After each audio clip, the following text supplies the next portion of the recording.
bought a very old telescope, and let's just open and see how it is. I don't know what make or brand it is, so it's like a mystery. Let's open and see. Okay, I'll open the top layer, and it comes to this wooden box. It's covered with this cardboard, so I'll just try to remove these ones first. More of the packaging.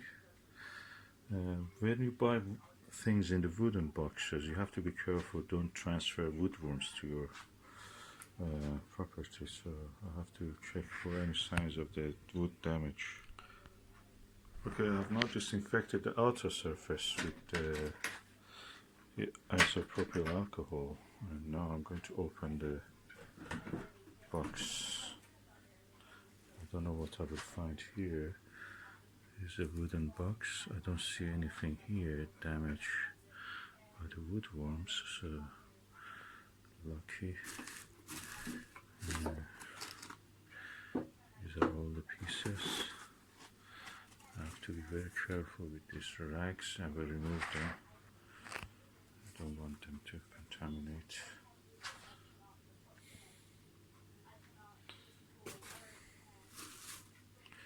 Okay, let me just remove the rags.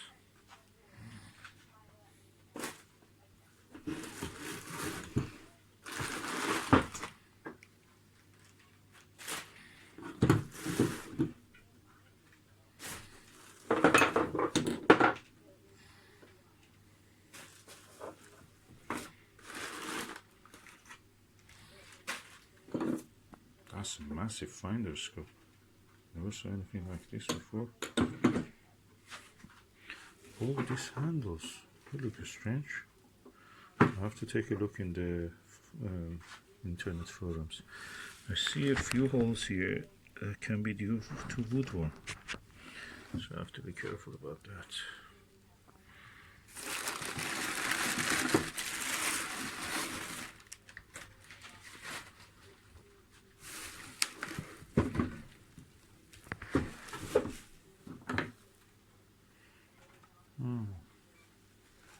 Not symbol. Anybody knows what is that?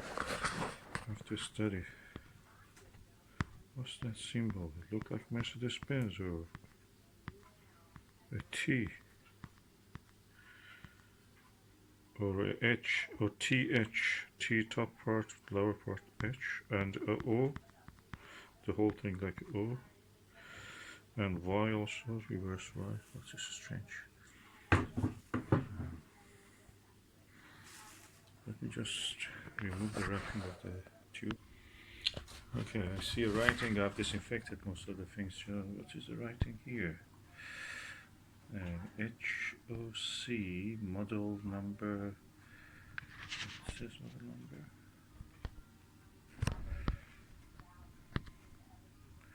T-705. Diameter 77, focal length 1000, and number 17884. And that same logo again here. So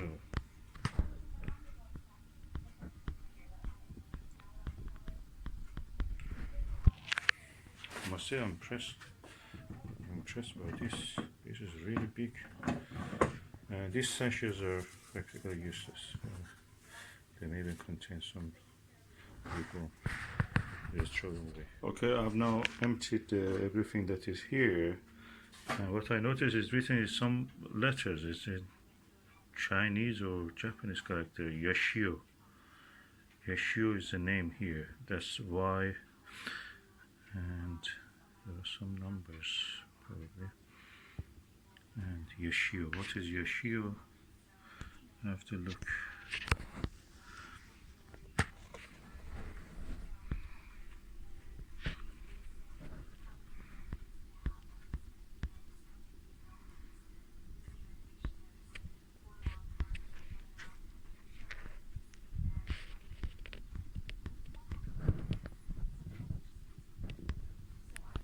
So I'm going to disinfect the whole thing to make sure that there is no woodworm here. I saw some evidence here.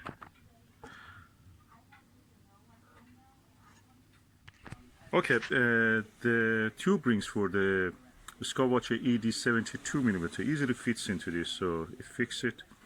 And the funny thing about this focuser of the telescope is that you have to remove, you can actually manually take this out that much. Then with the fine focusing, you can do it with the rack and pinion one. I have adjusted that is on the Chinese Japanese style 0.96 inch to 1.25 inch adapter, and I installed the 1.25 diagonal and at mount RKE 28mm. So practically I can use it now. This telescope is now in balance, and let's see how the image looks through this. So the image is good. Half of the system is of course the objective lens 77mm, and half is this eyepiece. I'm not bothered to refocus it again because that's what I get. And if I try to move it, because it's on a tiny Dobsonian mount, we just move out of focus. And the blackout you see kidney bean is because of the eyepiece.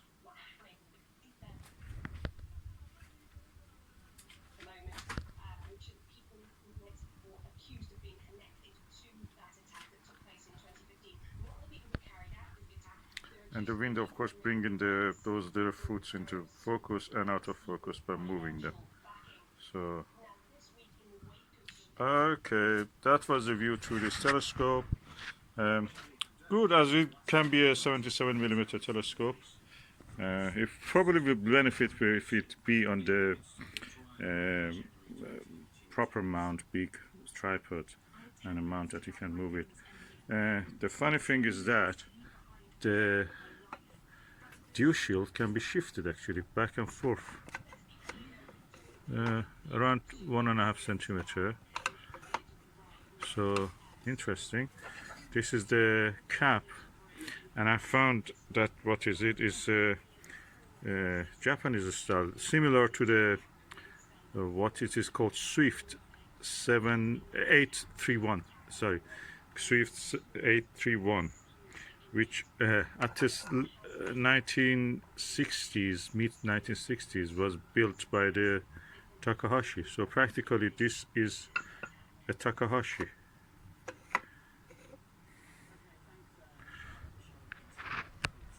I have to clean the objective, but so far so good. It's a bit fiddly with the focuser. This is a nice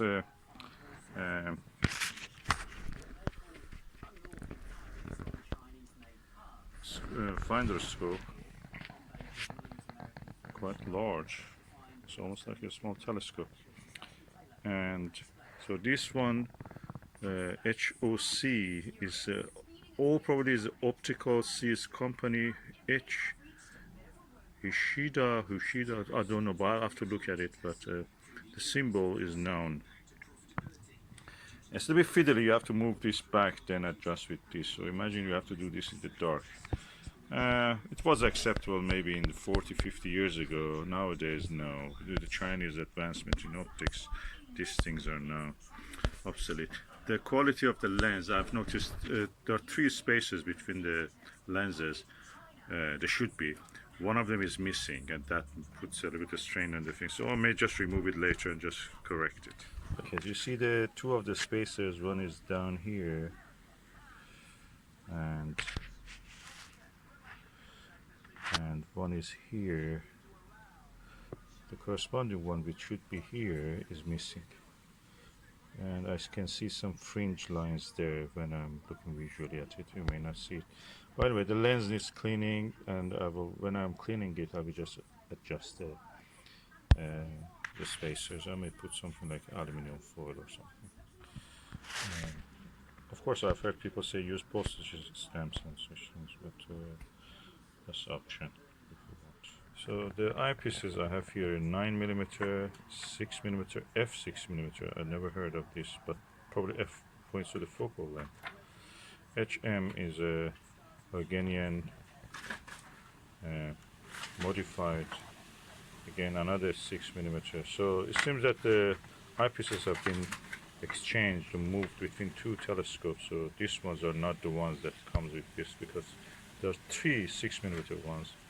Probably one of them is the original one. I think this one is the original one. And there must be a 12 and 20 or 24, 25mm. But these two are something from somewhere else. Organians are good. Most of the discoveries in the history of astronomy were made by these ones. They're very bright at the center and on axis, very nice.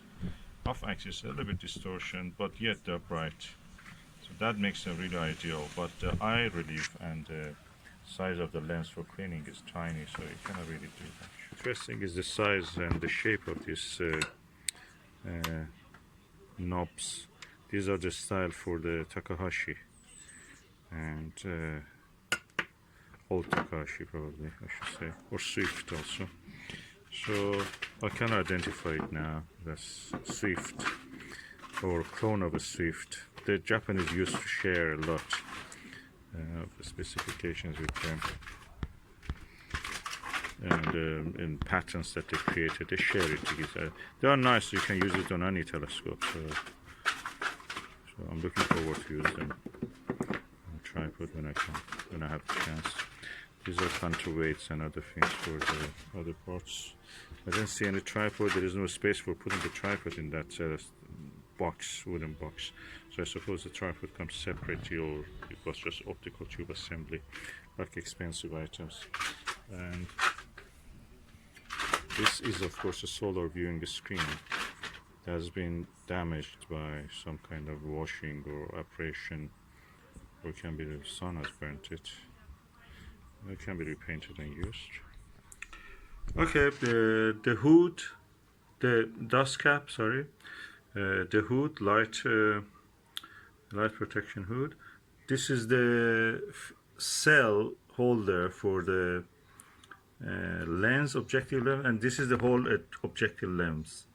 So I'm just going to clean this one. I'm not going to open the whole thing because I don't want to get involved too much in that without the proper tool. And that is the objective lens. I don't want to open it because it has a special tool. I can open it, but I don't want to do it now at this stage. I will just try to clean what is outside. What I noticed also is that the actual finder also had this kind of objective lens doublet once. So there have been, one of the spacers have been sliding that direction. The way to put it in is to remove, unscrew either this side or that side and slide it into here, then put it back, either this side or that side, whatever, which one you open. Of course, this way you put it this way. And but it is impressive that they have the spacer for this. That's a doublet also. Means quite paid attention to detail.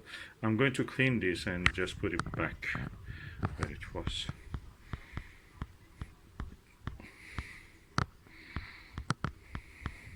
Okay, I'm going to actually open this lens cell, because I saw some lint, some stuff from a fabric get stuck into it, so some threads of fabric. So I'm going to remove that also. I tried to clean it, but I saw that those things are between the lenses, so that's not good. So I'm going to remove. So for moving the lens, I just use this knife edge. It's an old knife, so easily moves it. And I'm going to open it. So this now comes off, this retaining ring, and this lens is available to open it. I'll bring a tray because I don't want to make a mess. So now I place the tray. I remember the positions of those, I'm recording it, the position of those spacers, and I will try to do something about them when I'm done. So the whole lens assembly comes out. This is one lens. This is the second lens, so it's a doublet. So these things are here, spacers are here, and if I closely look at them, they look like a foil kind of thing. Let me just have a look. very thin foil. So I try to put something in the opposite. Remember, this is the face inward, that's the face outward, and that's the face inward again. So, and they go into this cell in that order. This goes inside here, and then that goes over it. Okay, I'll put a tiny dot of the tiny pieces of a piece of a aluminum foil with a dab of the glue, just normal glue, no super glue or anything. And now I'm going to put these things back together. Okay, now I'll put them together. And that's the new piece I've placed there. Okay, I'll just show you how I'm putting this together. I put them together. Now, this is the top part, that's the bottom part. So, this is the part which holds the lens together. So I'm doing it reverse. Then I put my hand under this and turn it over with holding this side in my one hand and this side in my other hand. So that will slide into space, will be stopped by this edge. Then I put the ring back. Okay, I put the two lenses back together. As you can see, there is some purple coating on this, so that's good. Okay, I've now put the lenses back together, and I'm going to put this retaining ring. Now remember that I have to put this ring first. There is a second ring here. It doesn't screw anything, it's just a spacer. And then this one, which is a screwing in, comes on, and I will tighten it. So I tightened it first with hand, then I tightened it with this knife edge, and it is now back to the way it was. Of course, when you remember that these lenses are concave convex, so beside videoing it, I know that that helped me, but they're concave convex, so they join together in that concave convex position. So there is no way to misplace them, because otherwise you will just have something which is different from the focal length and the arrangement that it was originally. So I'm going to put it back on the lens assembly. So the lens cell is now assembled again and is ready to go to its place. Yeah, the lens cell is back. Let me just clean this one also just a little bit, just to give it more nice things. Nice shiny look. Okay, the lens cell is now cleaned as much as possible. I don't want to really scratch or anything. You know, this already has some scratch, so I will assemble it now. Okay, so now the dew shield also put it back. As you can see, this comes this amount out. It's quite a small dew shield, so I suppose it's a small telescope, but I can make it bigger if I want. I can extend it. And there are 3 screws here that actually can tighten it up more in position. And that's the cap. Okay, the scope actually fits here perfectly, but the cell cannot actually fit here. So what I will do, I put the cell here. I will cover it with aluminum foil on top. So I've covered the objective with this aluminum foil. Aluminum foil doesn't have any fabric or anything that can go and or anything particles falling from it, as far as I know. So it will keep the mirror, the objective lens clean, and the other side has a cap, so it will be safe here. The only thing remaining is to just put some clean stuff to keep these things from moving inside the box.